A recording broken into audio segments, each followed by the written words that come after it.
What's your name? My name is Maddie.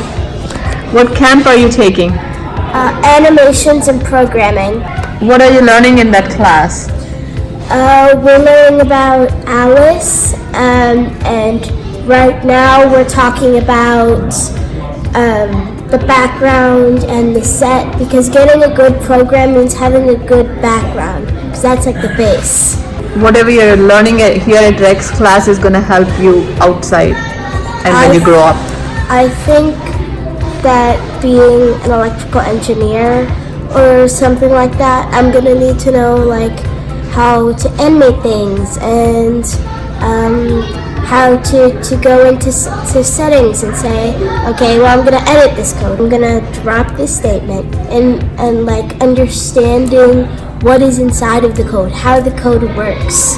Have you gone to any other technology related classes? No.